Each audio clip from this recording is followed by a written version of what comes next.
The world's coming to an end. It is. It's the end of the world as we know it. Yeah. And we're trying to make it simple. Yeah. You know, eschatology, end times. We're in episode 4. Episode 4. So we had our intro. Yeah. And then we covered Amill. Yeah. Premill, Okay. which I'm still reeling. Postmill. Oh, yeah. Sorry. Postmill. I'm still reeling over the fact that I thought that, I don't know how long I thought this. I thought that they had That's how simple we're making it. I know. That Michael, his whole worldview's been shattered. I know. So somehow I thought they still had like a literal millennial or literal reign of Christ that happened. Like they ushered in and then it was an earthly yeah. reign of Christ somehow. You know, it's crazy. I mean, I think that goes to show you too, just like the limited interaction with Postmill. Like I read about Postmill. I don't talk to a lot of people. Like I talk to some people that are Amill, much less that are Postmill, you know, where it's like you don't have those interactions quite as much. Yeah, so it's a little bit like both eye-opening and like shocking. Upset. Like, You were upset. How did I not know this? Because I always thought, because they always talk about we are ushering in the reign of Christ. So I just assumed that they meant like the physical, literal reign of Christ that may or may not be 1,000 years. Crazy. We're now taking a shift, and in this episode, the next episode, we're going to hit the premillennial side of things. Premillennial. Starting off with dispensationalism, Woo, woo. which, you know, I think it's going to be exciting. I think it's been like so ubiquitous in a lot of like, especially on the Baptist side of things. And then I do feel like lately in like the last like 10 years, it does get some unfair name calling. I do. Yeah, I think that too. But to be fair, when I was going through these notes, a lot of the stuff I disagreed with. Oh, there you go. Because I'm not a first or second wave dispensationalist. And so I even put together like, because I was reading your historic premill, I'm like, Zach and I are almost exactly the same in what we believe will happen. Yeah, it's just some of the nuances that are different. Totally. Yeah, so. Well, let's jump into it. Let's go ahead and take it to the next level. Let's fire up that twangy music.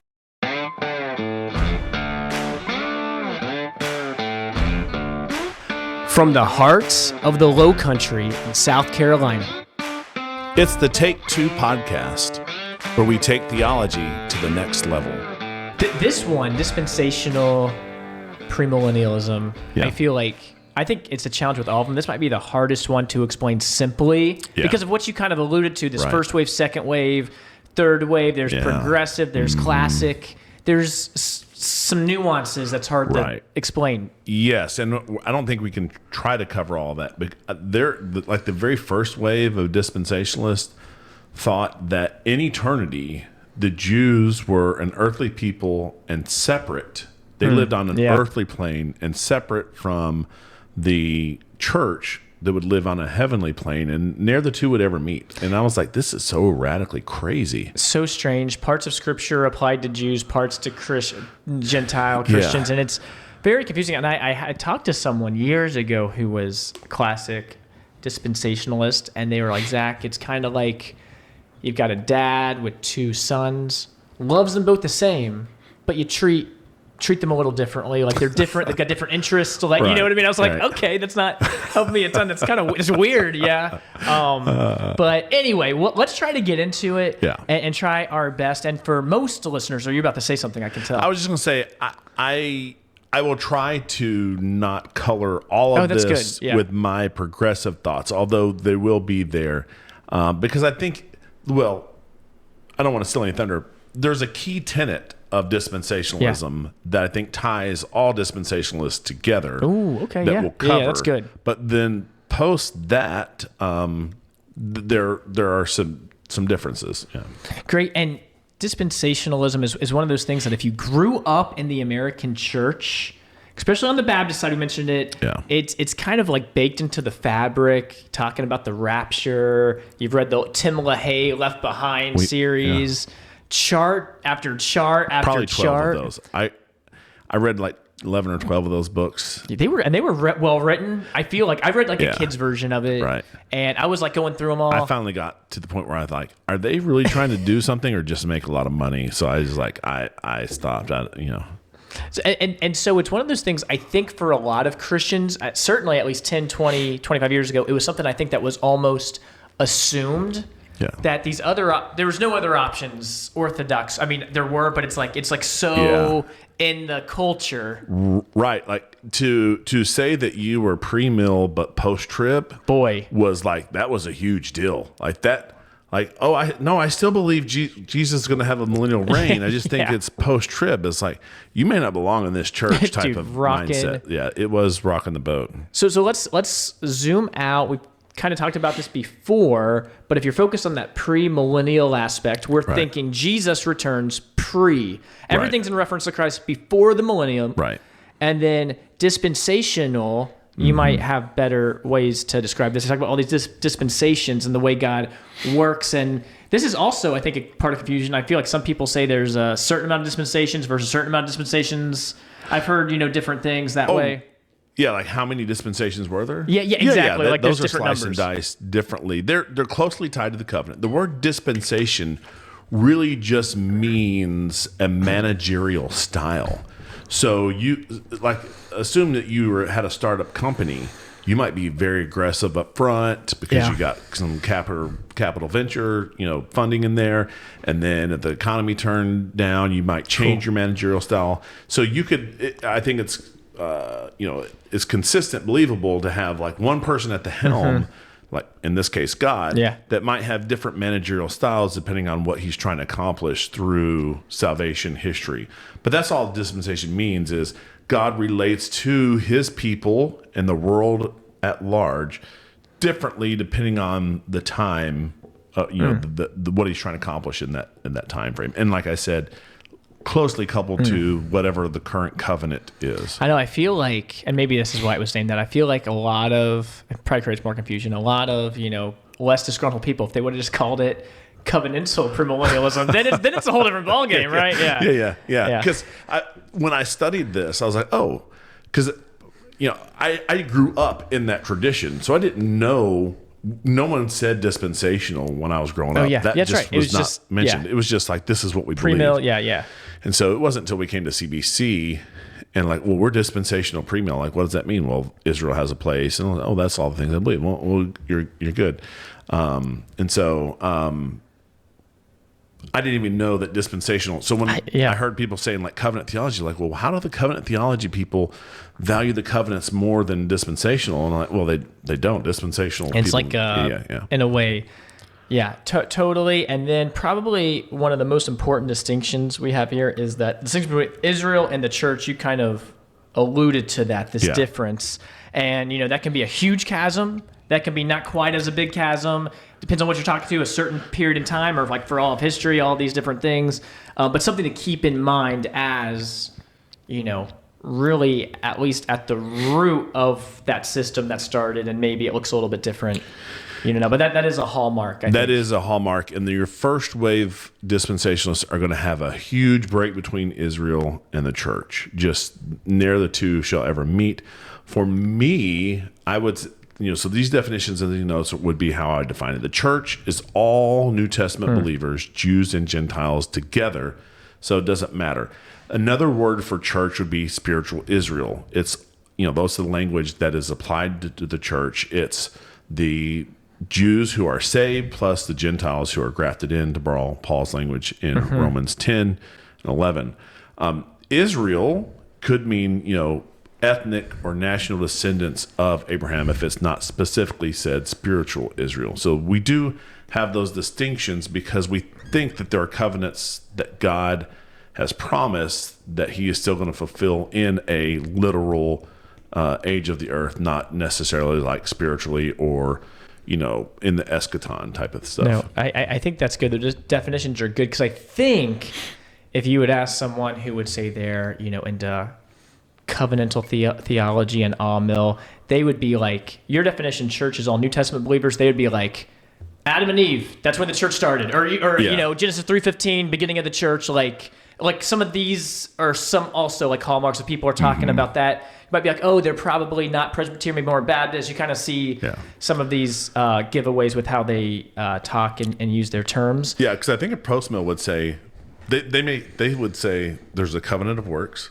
Basically, if you can maintain your salvation in the Garden of Eden. Yeah. Because you haven't sinned yet, so that's the Yeah. covenant of works. Just keep being good. Yeah. And then when they sin, you have the proto-evangelium, that's given to Eve, and then would say that starts in the covenant of grace, as far as I understand that system.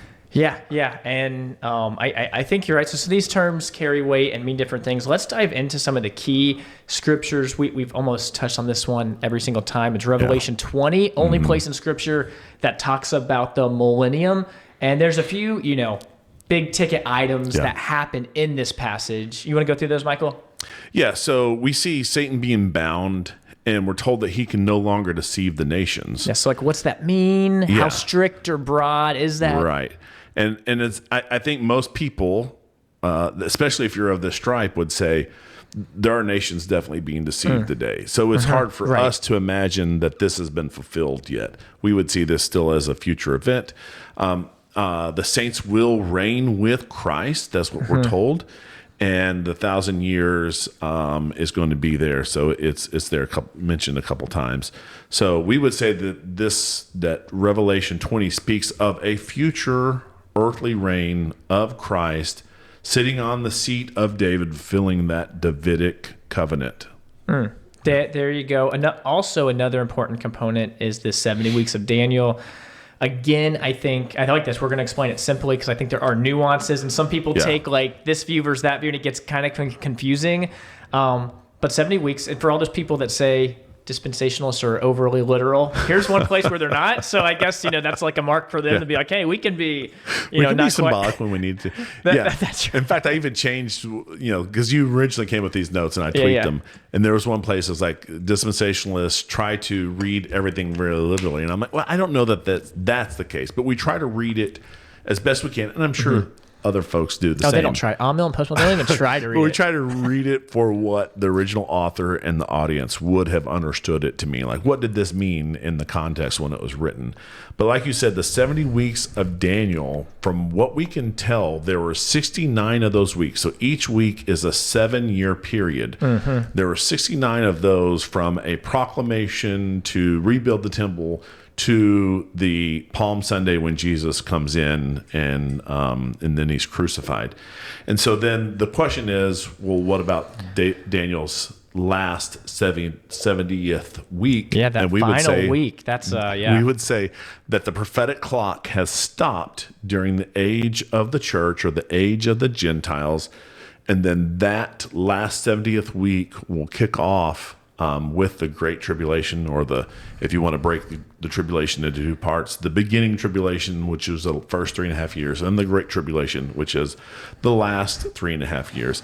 And there is some scriptural support for this. Romans 11:25 talks about a partial hardening has happened to Israel until the fullness of the Gentiles come in. So we would see that fullness of the Gentiles coming in as what we call the church age.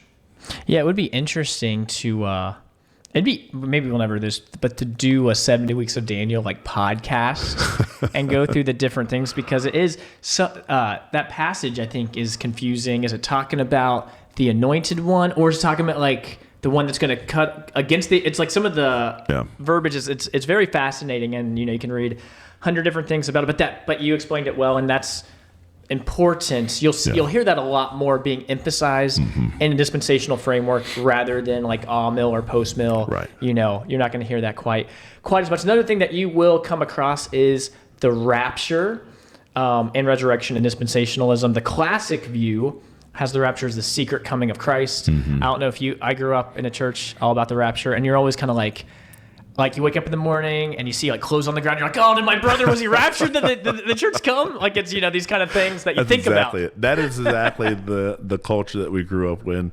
And the idea is that you have to remove the church. Yes, that distinction's so important. Yeah, you have to yank the church out. It's a secret return of Christ. And then that will kick off that last week. That's right. Where God renews his close action with Israel, and he completes, that prophetic week. No, that's really important. So rapture, very big in dispensationalism, where in the other ones, they might say there is a rapture, but there's not a secret rapture. They would say that would be the same as Christ returning versus like a secret rapture before Christ returns, if that makes sense. And to be fair, I think, based on at least this is just from Michael Ma's experience growing up, and also going from my church in Arkansas to the church in CBC, I think there are a growing number of dispensationalists that would be post-trib. Yeah, that's probably good. Yeah, That's good and so to that know, would yes. be me. That would be like my youth leader growing up. I think so then we would see very similar to, we would see that rapture and resurrection being simultaneously like, a premill or an amill would see that. Good clarification there. There is a lot of development, and like Michael is saying, like you read some of like the more recent stuff on progressive dispensationalism, and it's not that really much different. A lot of these things are kind of like flattening and coming I think they together. are flattening out from the big differences like of the 1950s. There are some texts that I'd like to quickly go over. Let's do it. To support my view that the rapture and the resurrection are the same event. Great, meaning a break away from like classic dispensationalism. So you would call yourself a dispensationalist? Yeah. Just based on there is some distinction. I think the main thing that makes a dispensationalist is that we believe that the land promises given to Abraham and the kingship promises given to David will be fully realized during a literal 1,000-year plus. I'm 1,000-year plus. Yeah. It could be 100,000 years. I don't know. There you go. Yeah. There will be a literal reign of Christ on the earth. And he will be like where Jerusalem is right now. Correct. That's it. It will not shift or, it'd be different. So Jesus reigns as the king of the earth, but he's a Jew, right? Jesus is Jewish, right? Yes, yeah. But the Gentiles and the Israelites who are part of the church, we're all part of his reign, and then we as the saints will judge with him. Yeah. And I don't think that's too different than historic. Even I think we'll get into it more. I think historic premill would be okay if it was like the kingdom looked a little different and it was like bigger than Jerusalem or something like that, or is like more grand or something like that. So what? Yeah, and so maybe this is like where semantics matter. Yeah. Like you would say that Trump reigns from D.C.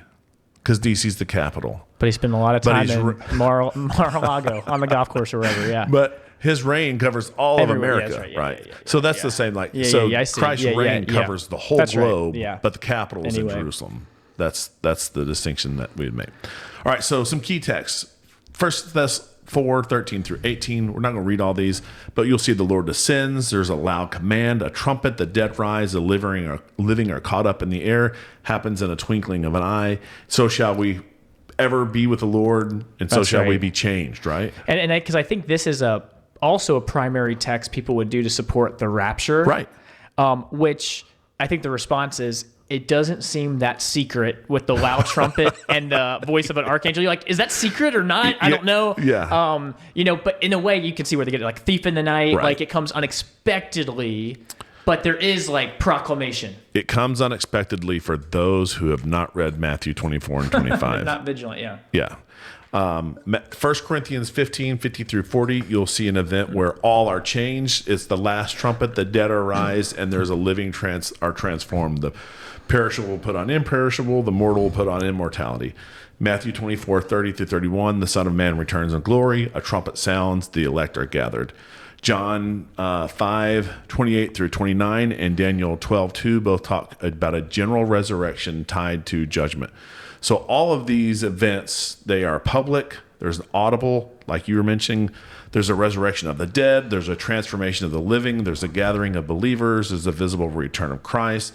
The last trumpet suggests finality, not like a preliminary stage. No, that's good. And, these texts together, which would be in line with really all the other systems we've taught on one unified event, resurrection of the dead, transformation of the living, gathering believers, return of Christ, where if you say rapture in these other systems, you just don't mean the secret rapture. The only time you would ever mean that would be in some parts of dispensationalism, but like we're mentioning here, not all schools of dispensationalism. Yeah, and I to be fair, I would say the largest percentage of dispensationalists are probably still pre-trib rapture. So I am the unicorn among the pre-mill dispensationalists. I grant that, but I think the unicorns are growing in number. And to be fair, not to paint everyone just totally right in that camp.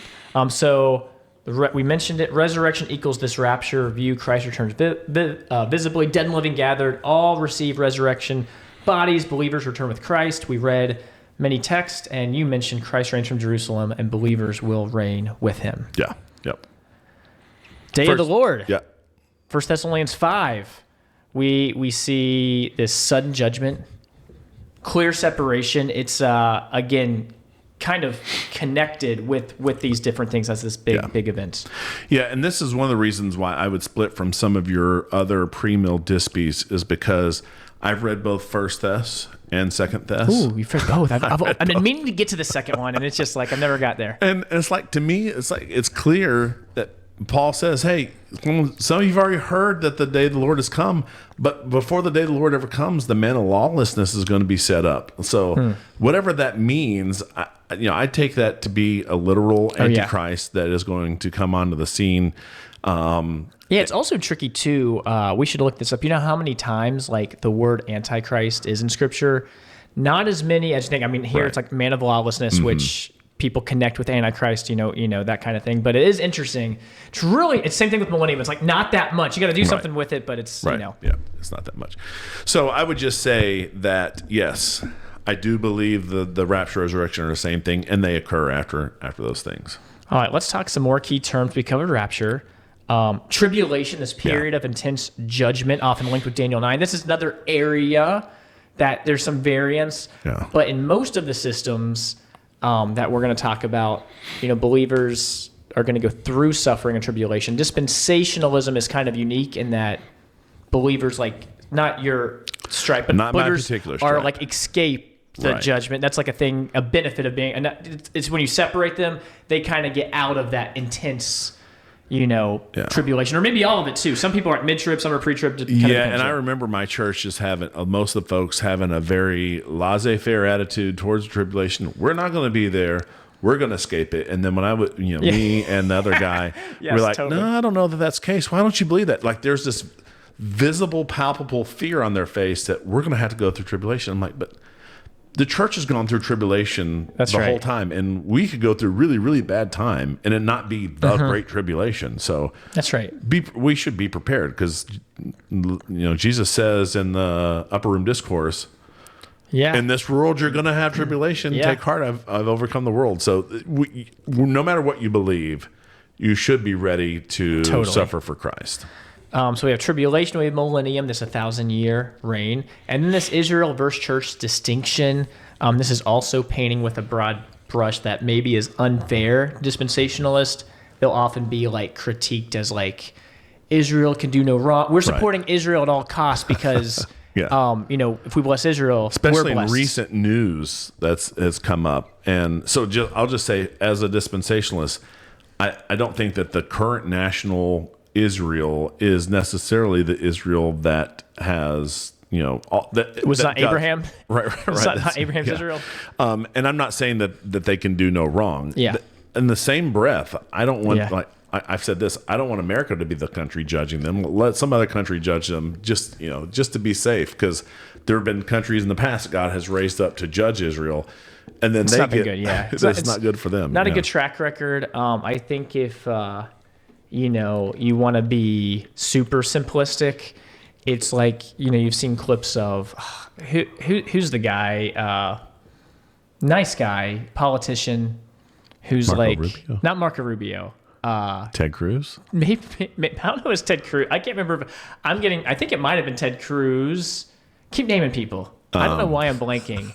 But like in an interview being like, my whole foreign policy with Israel is based on Genesis 15 or whatever. You know what I mean? It's you're like talking about the former governor of Arkansas, I think. Maybe. But it's like some of that like wholesale stuff is wrapped up. And I think it comes from a good place. I would say it's a wrong place, but it's like, it's one of those things. All that to say, I think Israel versus church has made a much bigger deal in dispensational framework versus these other ones. Yeah. Mike Huckabee? Probably Mike Huckabee's probably who I was thinking of. I can't remember exactly, but it's like it's kind of funny, like that kind of thing. Because his daughter is the current governor. Hey, there you go. So a simple timeline. We have the church age. We are currently in the church age now. Christ's return, resurrection, rapture. We've got a lot of things. How about you explain the timeline? Because for some people, it'd be like the rapture happens. Well, I'd say let's talk about the classic timeline. Okay, let's do it. Classic timeline is, because this is not necessarily straight, which is why you're struggling. The church age, the rapture, the tribulation, then the visible, public return of Christ. So this is like Christ return to A, Christ return to B, and then the millennial kingdom, and then Satan is loosed, and there's the final judgment.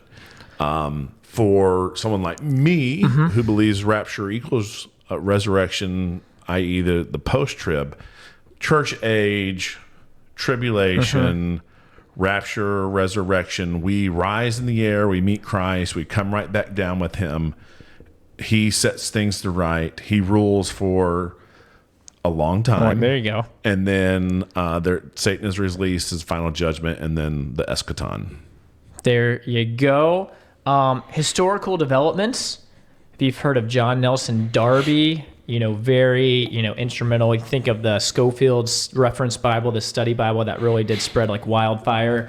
And then, more as things progress, you got Ryrie, John MacArthur, probably like most famously here. Yeah. And something I was thinking I was going to add something I forgot, but Kokel would be right in line with me. He's a post-trib, pre-mill dispensationalist. So I share a lot of views with Kokel, not because I feel like that doesn't come up that much. Yeah, that's good.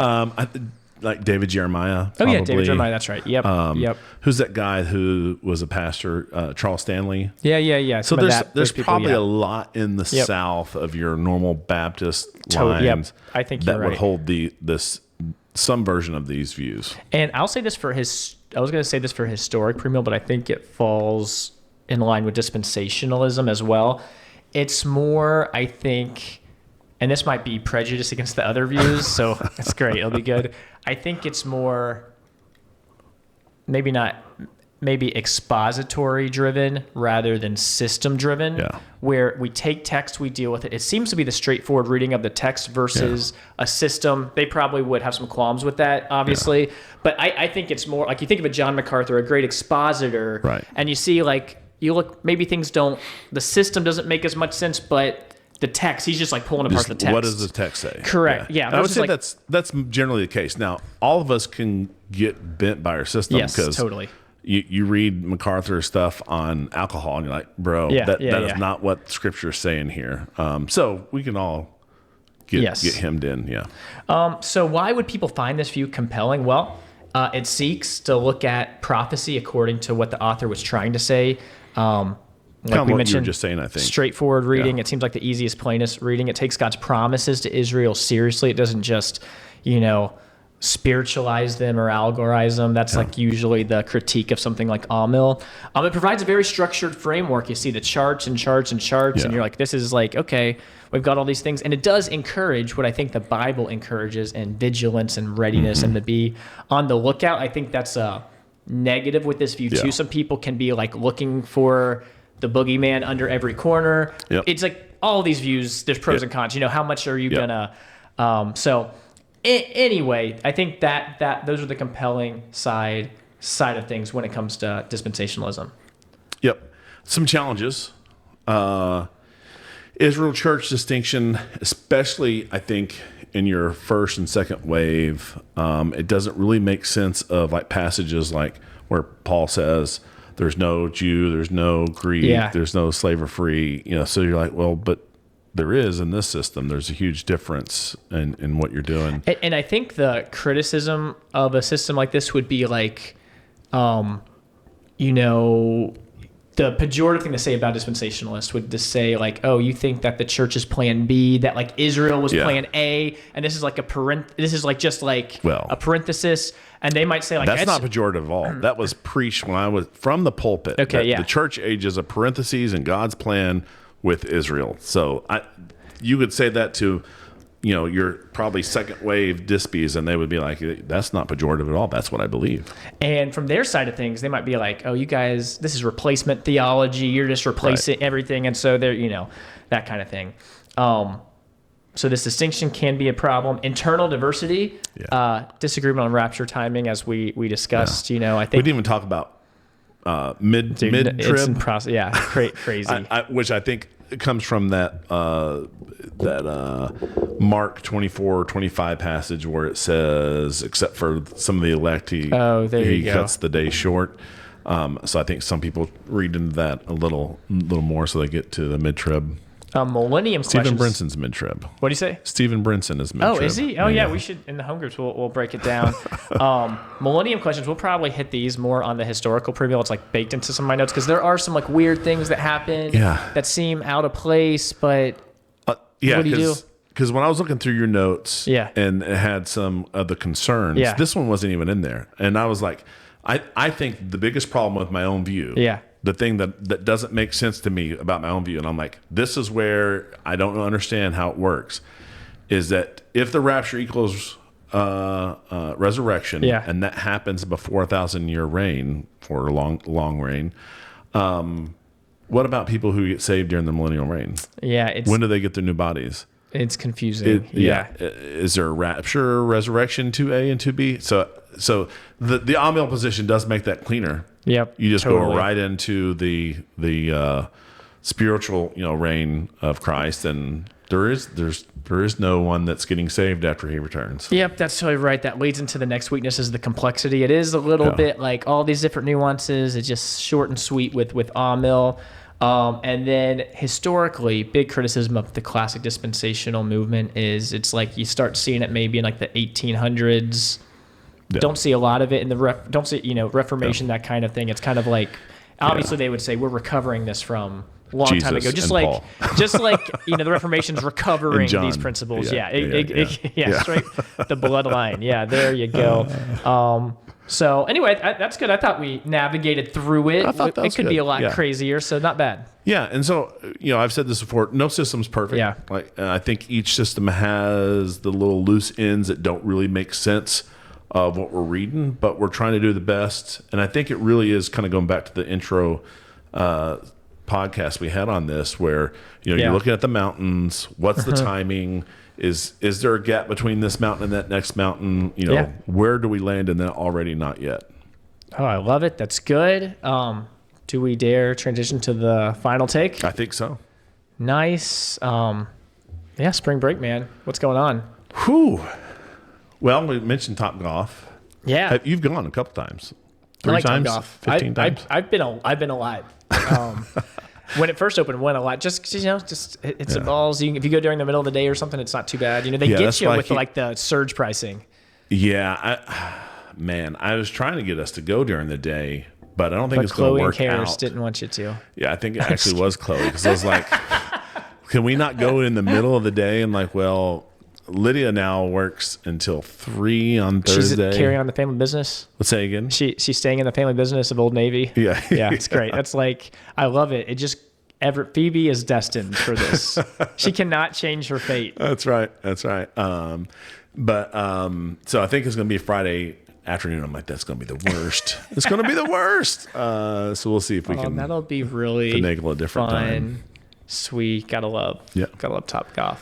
Yeah, always a good time. Yeah. So when this airs, we may or may not still have this, but just yesterday, we added something to our mattress. We added a wedge to like kind of slightly elevate your head and upper body, just because I was having a little bit of nightly reflux. And Jill, she loves the wedge.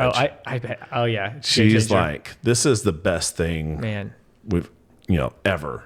Wow, ever. Yeah. That's pretty good. Yeah. Nice. Have you noticed a difference? Well, when you're sleeping? last night was her first night to sleep on it. I slept fine. Jill said she did not sleep well. So She'll get used to it. She'll learn to love it. Yeah, it's great. Just give it some time. How big is the wedge? Just slight? 7 inches. So it's 7 inches at the tall end, and then it goes down to basically nothing. And basically just, the idea is you don't want to just bend at the waist because that's bad for your back. Yeah. And it can actually like put pressure on your stomach and stuff and make reflux worse. But yeah, so we'll see. And I do want to, this is kind of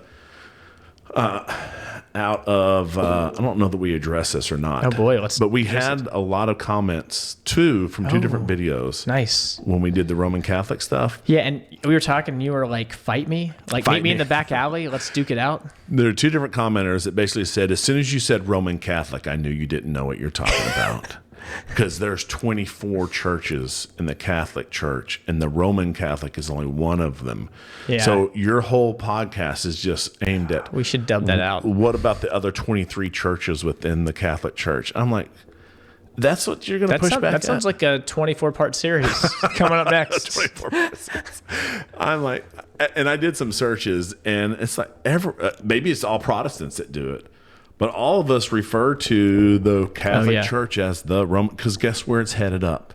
Yeah, it seems like in Rome. I feel like that's an important part of it, but I'm not Vatican. Catholic. Yeah, it seems like, dude, Vatican. This is probably not great to say. There's like no rules on the Vatican, right? Like they're like they're sovereign, autonomous. They do whatever they want, right? Yeah, I think they are. Yeah, man. Yeah, their own little country. I've never been to Vatican City, but I would love to go just to like see all the. Everything's like so fancy and, crazy, all this stuff. Sing a Mighty Fortress there. There you go. That's one of their favorite hymns. Oh, they probably love that one. Love that one. That is interesting. We have appreciated the engagement. It's hard to keep up. I'm not like a YouTube. I do like watch stuff on YouTube, but it's hard for me to like keep up with if there are comments, especially if they're snarky. Zach is the one doing all that online. I just sit back and don't really even do anything. It's great. So I might say something encouraging from like a Kobe Bryant text user handle. But Zach is the one that's doing all of those interactions and like calling people out. I need to get back on it. I like it. We'll see. That's sarcasm. It's good. Hey, we'll keep it rolling. I'm curious if we'll get any pushback on the end times. On the end times, yeah. Probably not as much as the Colts, but we'll see what happens. Yeah. Anything else you got? That's all I got. All right. That's our take. Thanks for listening to Take 2. Find us wherever you find podcasts and on YouTube for those who want to watch our videocast.